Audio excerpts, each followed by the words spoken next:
आज आपण गुढीपाडव्याला उभारल्या जाणाऱ्या गुढीचे महत्त्व जाणून घेणार आहोत. वसंताची पहाट घेऊन आली नवचैतन्याचा गोडवा, समृद्धीची गुढी उभारू आला चैत्र पाडवा. मराठी नववर्षाचा प्रारंभ असणारा हा गुढीपाडवा. महाराष्ट्रात या दिवशी दारी गुढी उभारली जाते. नवीन गोष्टींची सुरुवात करणे शुभ मानले जाते. त्या नवीन वस्तू खरेदी करणे, नवीन संकल्प सोडणे, सोने खरेदी करणे इत्यादी शुभ मानले जाते.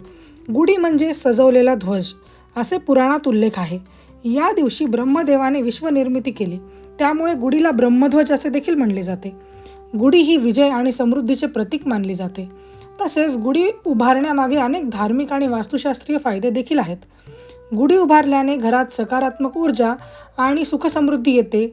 त्याचबरोबर त्याच्या प्रत्येक भागाचे विशेष महत्त्व सुद्धा आहे. तर जाणून घेऊया. उलटा कलश यशश्री हे बुद्धी आणि समृद्धीचे प्रतीक आहे. वेळूची काठी म्हणजे सामर्थ्य, मेरुदंड हे म्हणजे जीवनाचा आधार मानले जाते. जरीची साडी हे वैभव, घरात वैभव वाढते.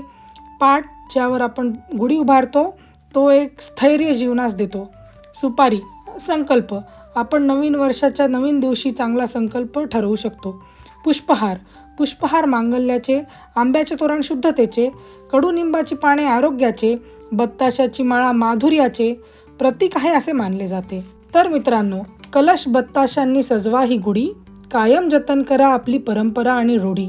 एकमेकांबद्दल मनात ठेवू नका कुठलीही आढी, नववर्षाच्या स्वागतासाठी उंच उभारूया ही गुढी. श्रीराम समर्थ.